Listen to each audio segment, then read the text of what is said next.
Alors dans cette vidéo, je vais vous parler des comportements les plus ridicules que vous pouvez avoir en tant que participant dans un séminaire ou dans une situation de groupe.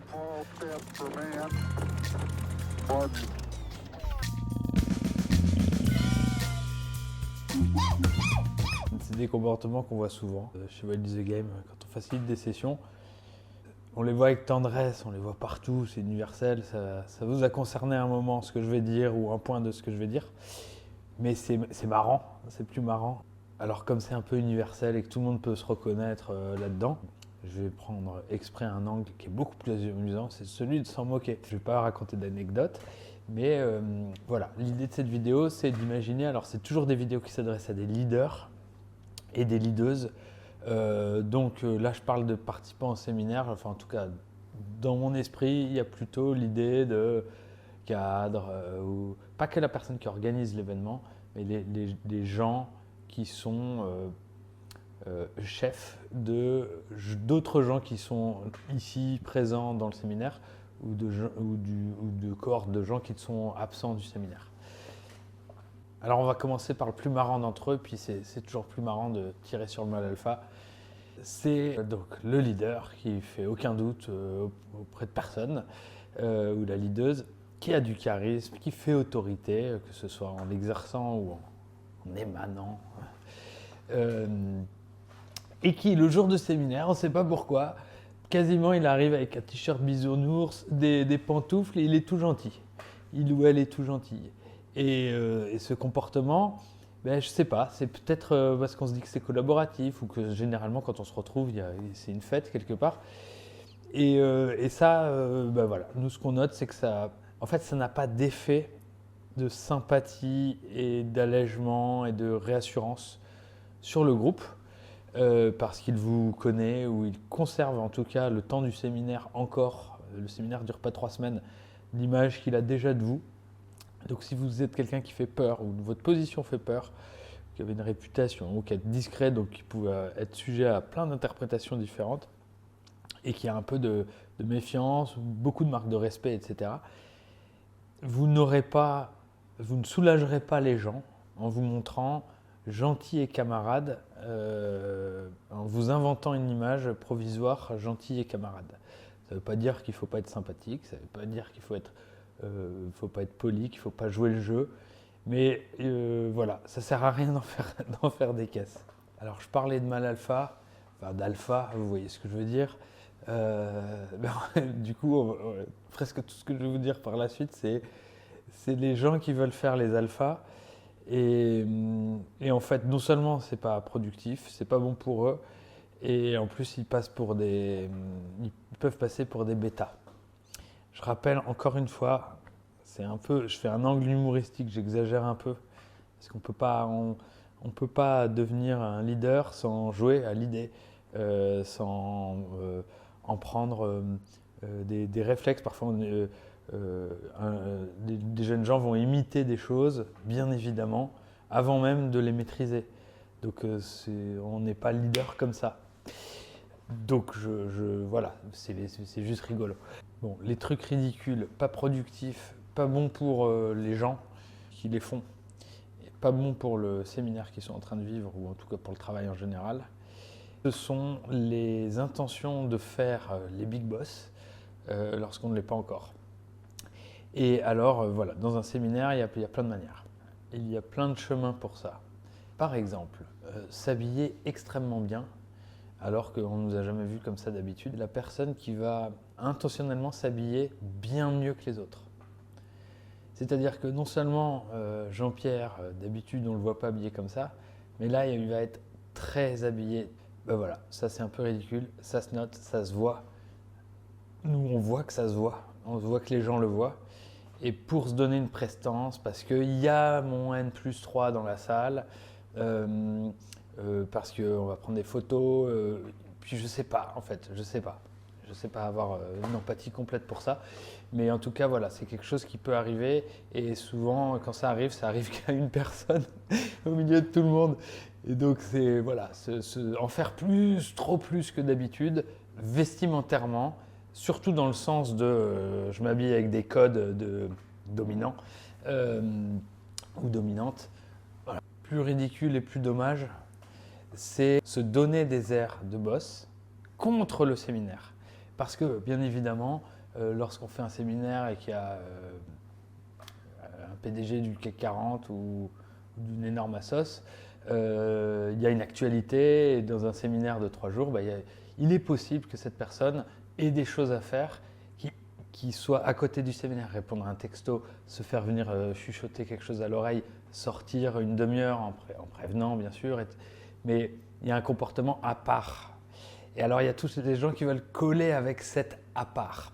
Et ça c'est dingue. Et c'est d'ailleurs pour ça que nous on dit, avec plein de compréhension et d'humilité, c'est pour ça qu'on dit au big boss, s'il vous plaît, pas trop les textos, prévoyons les heures où vous allez dans la pièce d'à côté, même si c'est très régulier, prévoyons-les pour bien les contrôler, mais pour que les autres participants, vos N-1, -2, -3, -34, lorsqu'ils vous voient, ils vous voient bien dans la situation, répondez pas au téléphone, mais on a conscience qu'il y a besoin parfois, dans certaines industries ou dans certaines actualités, de faire face à beaucoup de choses.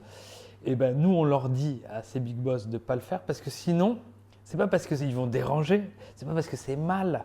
C'est à eux de décider ce qui est bien, ce qui est mal, ce qui est prioritaire. Si la session est bien faite, normalement, ils vont s'investir de toute façon correctement dedans. En fait, en réalité, c'est pour ceux qui vont vouloir les imiter. Donc, vous voyez très bien ce que je veux dire. Et si vous ne le voyez pas, je vais le préciser. C'est par exemple sourcils froncés, les gens rigolent autour, écoutent une présentation et puis je me lève et puis je vais répondre à un appel un peu plus loin. C'est ouvrir son ordinateur sur ses cuisses. Alors pas la personne qui n'a pas compris qu'il ne fallait pas ouvrir un ordinateur dans une situation collective où il n'y a pas besoin d'ordinateur, mais celle qui va l'ouvrir frénétiquement d'un coup, puis tu as un truc à faire, etc. Voilà, il y a des attitudes, il y a des façons de le faire. Mais généralement, celles qui le font au vu, au su de tout le monde, voilà, c'est un peu ridicule et ça se voit, en tout cas auprès d'une bonne partie de la population, et c'est pas bon pour le séminaire, et ça se voit que c'est une façon de jouer le ou la bosse, quoi. Une autre attitude, et là vraiment les gens ne se rendent pas compte que ça envoie un message qui n'est pas celui qu'ils voudraient passer, c'est celui de « oui mais moi je suis autour ». Donc comme je suis un peu, je suis en prise de recul et physiquement je vais le traduire par le fait que je ne vais pas m'asseoir avec les autres. Je vais toujours prendre ma chaise et me mettre un peu en fond de fauteuil, un peu en décalé en plénière par exemple, ou un peu en fond de fauteuil en décalé dans un sous-groupe. Voilà, c'est une attitude que je critique pas, enfin que je critique pas en général, mais dans un séminaire. C'est vraiment ne pas vouloir être avec la plèbe. C'est comme ça que c'est interprété, quel que soit votre niveau hiérarchique. C'est une attitude, enfin c'est une posture qui ne confirmerait pas que vous êtes quelqu'un d'important, mais plutôt un mépris. Et là, vous êtes dans une situation de groupe. Donc, l'expression de ce mépris, si vous êtes dans un séminaire bien facilité, très agile, très collaboratif, What is the game? Le groupe est vraiment là. Le groupe, le tribal, le groupe archaïque. Et il va vous bouffer. Enfin, ça va mal se passer pour vous. Ensuite, pareil, si l'événement et le séminaire est collaboratif, très constructif, on ne sait pas encore ce qu'il va y avoir à la fin et on est en train de travailler, se mettre en fond de fauteuil un petit peu en retrait dans les sous-groupes, ça va rendre physiquement, en fait, par votre posture, votre parole moins efficace. Peut-être que parfois, de temps en temps, évidemment, on s'interroge. La personne qui parle peu, qui est un peu en recul, elle a une parole importante qui peut être considérée comme importante. On le voit tous, on sent tous ça. Mais en fait, déjà, ça ne marche pas à tous les coups. Et puis, de manière répétée, s'il y a des gens qui sont actifs dans la situation, qui sont eux plus près de l'endroit où on écrit, plus près de l'endroit où on discute, c'est eux qui vont diriger les choses, quoi. Et si vous avez vraiment un groupe qui s'engage dans une direction forte, bon courage après pour les dévier ou les faire revenir dans l'autre sens. Le pendant de ça, la personne qui va s'extraire des phases de travail parce que les choses sont lancées, qui va prendre une attitude de « bon, j'ai dit j'ai dit mon input, ou ça ne m'intéresse pas trop. Et donc, je me mets debout là où d'autres gens sont assis, puis je vais discuter avec quelqu'un, près du feu, près de la fenêtre, etc. Donc là, c'est pas partir en disant j'ai des choses importantes à faire, c'est partir en disant mon importance n'est plus nécessaire dans cette situation. Ça ne passe que si le big boss dans la place fait ça lui-même, ce qui est très dommage. Hein. Si le ou la big boss sont en train de bosser avec les autres, concentrés sur l'événement, ça va faire très mal parce que c'est cette personne que vous mettez en colère le plus. Une situation dommage, un peu pathétique et vraiment qui part pas d'une mauvaise intention pour le coup là, c'est celle qui consiste à, si vous êtes un leader dans la situation, vous allez être plusieurs fois dans un séminaire avec un grand groupe en situation de parler face à ce grand groupe ou de vous adresser à lui, quand bien même vous n'étiez pas en face sur scène, dans le cadre d'un débat, vous vous levez ou vous tournez votre chaise et vous adressez à tout le groupe. Mon conseil, c'est de bien veiller à une chose. Si vous voulez vous adresser à une partie du groupe, alors ayez toujours le réflexe de remettre votre assise dans le sens où regarde le groupe, de vous refondre dans le groupe et d'éviter cette situation où c'est vous face au groupe dans son ensemble. Si ce n'est pas au groupe dans son ensemble que vous vous adressez, en fait vous êtes dans une configuration physique, alors je ne sais pas expliquer théoriquement, etc., mais nous on le perçoit vraiment fort dans notre métier. Vous êtes dans une configuration physique qui invite à l'opposition et au clash, si c'est une discussion.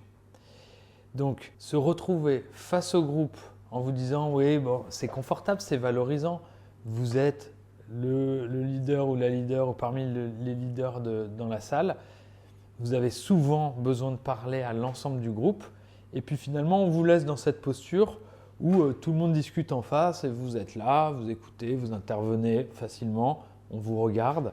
Ça peut être agréable, enfin, j'imagine que ça peut être agréable.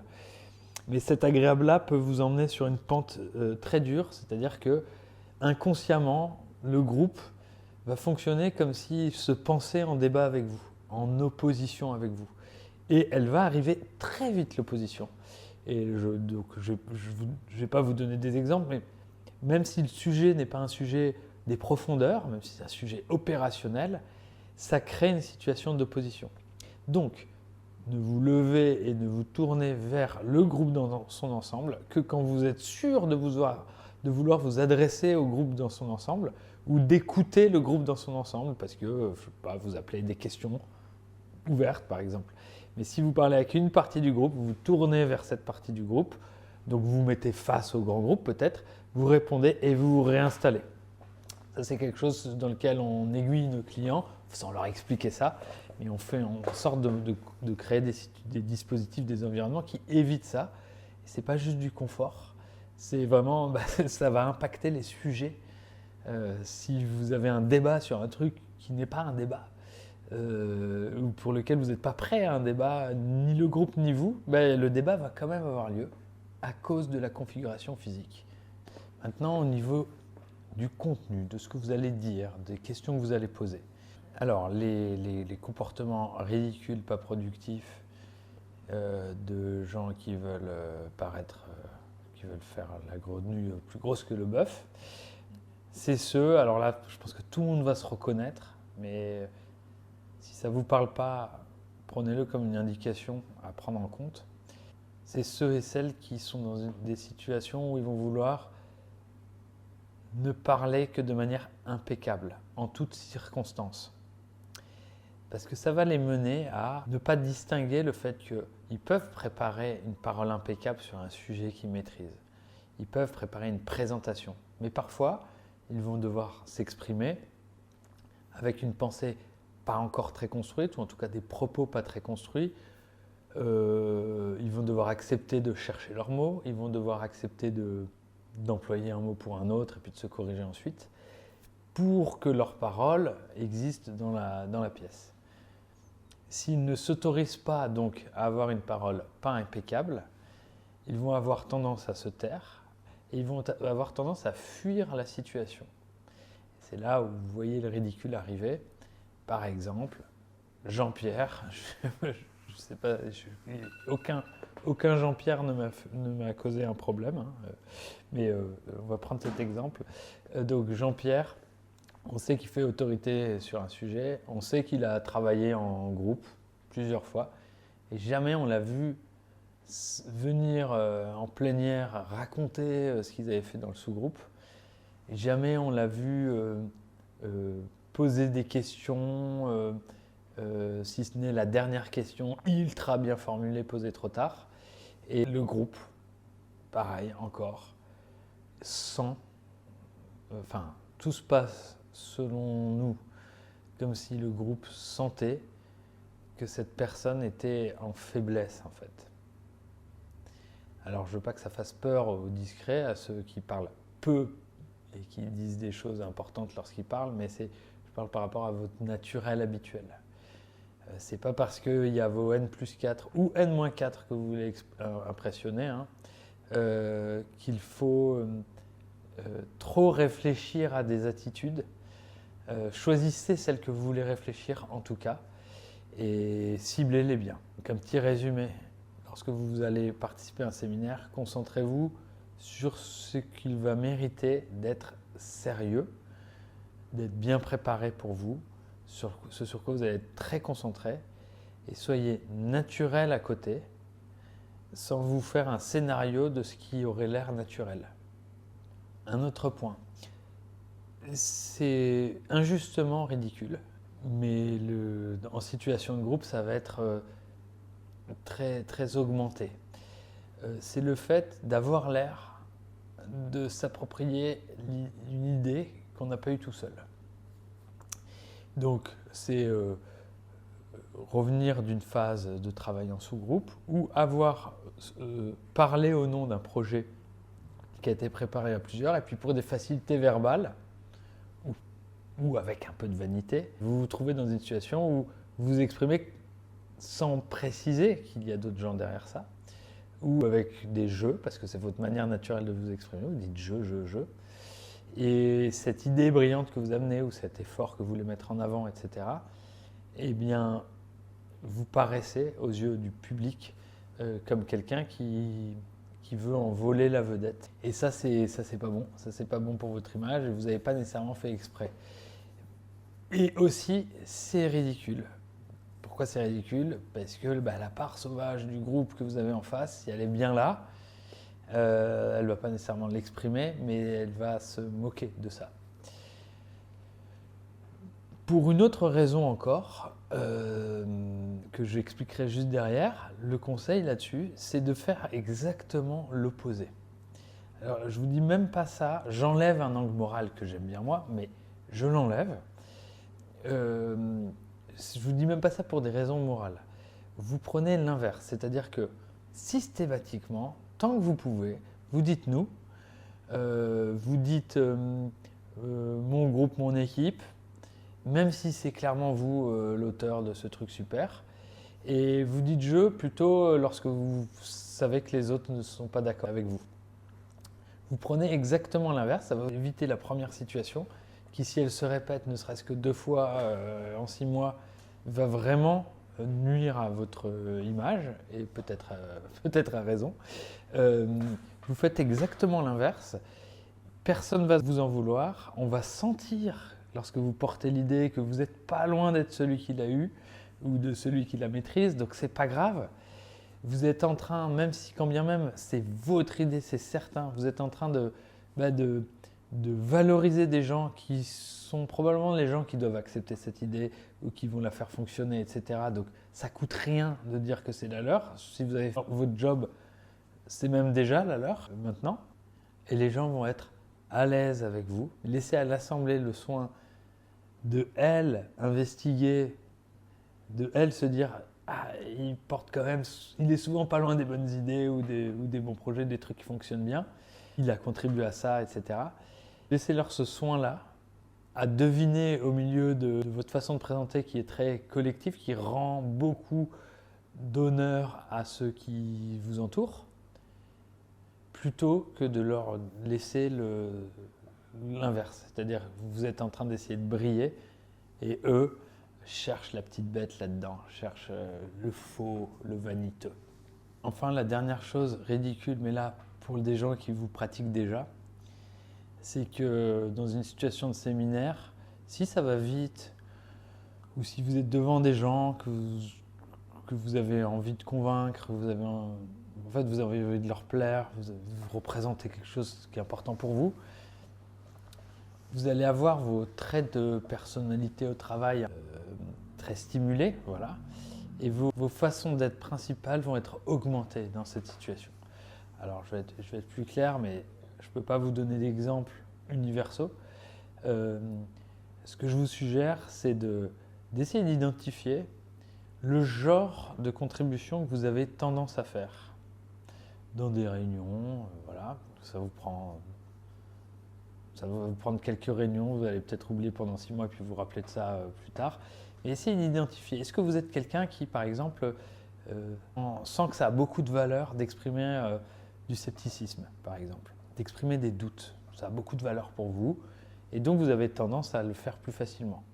Vous pouvez être quelqu'un aussi qui veut rassembler les avis, qui dans un débat, vous êtes plutôt agile pour, ou vous n'aimez pas le conflit, ou vous êtes agile pour rassembler les idées. Vous êtes quelqu'un qui perçoit la complexité et qui sait la dire d'une manière intelligible. Donc votre tendance première, vous êtes à l'aise avec ça, vous avez tendance à intervenir surtout pour décomplexifier un sujet.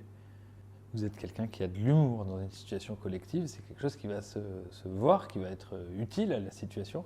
Vous êtes quelqu'un qui a de l'humour, vous avez tendance à avoir facilement un bon trait d'humour à dire, vous allez très vite dans les jeux de mots, je ne sais pas. Vous êtes un leader ou une leaduse qui sait donner une forme de lyricisme à vos discours, à l'aventure commune que vous êtes en train de vivre. Et ça vous vient facilement, ça vous vient aisément. Ça fait partie des choses qui vous viennent facilement. Vous êtes un taiseux ou une taiseuse qui parle lorsqu'elle parle, c'est pour questionner par exemple, ou lorsque vous exprimez un avis, c'est un avis fort et puissant, et vous avez cette tendance, c'est quelque chose, vous êtes plus à l'aise que les autres à dire des choses très percutantes, à dire peu de choses, mais des choses très justes. Et enfin, vous êtes un leader, c'est le leadership naturel qu'on voit même chez les ados. Vous êtes quelqu'un qui sait dire ce que tout le monde pense, mais ils ne savent pas le dire, ils ne savent pas qu'ils le pensent, mais quand vous le dites, tout le monde est d'accord. Ça, c'est un leadership de base primitif de Homo sapiens. Et donc, vous avez tendance à dire des choses évidentes qui emportent tout le monde, enfin, où tout le monde est d'accord. Voilà, quel que soit votre style, essayez d'identifier des choses qui vous sont particulières et faciles. Et sachez qu'en situation collective, donc dans un séminaire, vous allez avoir tendance à faire encore plus de ça. Et tendance, si vous êtes stressé, à ne faire que ça. Et c'est là que ça devient ridicule. Enfin, là c'est le bouquet final, la chose la plus ridicule et qui va rétablir un peu cette situation ou cette vidéo moqueuse, c'est que les gens qui sont le plus mis dans l'embarras dans une situation collective, ce sont finalement ceux qui vont pointer le ridicule ou l'éviter à tout prix, tout le temps. Je parle de gens qui, dans une situation collective, vont toujours diminuer leurs propos, refuser de prendre la lumière, regarder d'un air moqueur quelqu'un qui prend la lumière, taire un point de vue qui pourrait être très intéressant au nom de « je me la ramène pas, j'ai pas envie de parler devant tout le monde », mais avec une attitude assumée. Là, je parle pas de timidité. Traverser la situation de séminaire avec pas de l'enthousiasme, mais plutôt l'humeur de quelqu'un bloqué dans un embouteillage, avec cette tendance qui vient du stress en fait, mais à critiquer le goût du café ou la chemise de Jean-Pierre, ou dire qu'on avait dit telle heure et puis en fait à telle heure, enfin râler quoi. ça ne vous met pas du tout en avant. Et puis surtout, s'il s'agit d'un séminaire où les gens vont travailler, ça va vous empêcher d'entrer dans le jeu et vous allez être largué. Voilà, je ne voudrais pas que vous pensiez qu'on se moque des participants. C'est humain, on regarde l'humain avec tendresse chez Wallis & Game, l'humain en groupe.